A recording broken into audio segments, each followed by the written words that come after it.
Hi friends, today we'll talk about how to fix or how to solve the problem of link to Windows. You will go to settings. Here in this page you can go to apps, default apps, app settings. On above you can search about link to Windows and you will enter. Here in this page of app info you can click on first stop and you can click OK. Here in this list you will click on storage.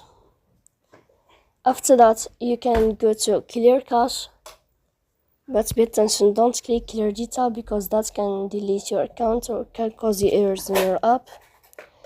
So please don't forget to support us by like and subscribe.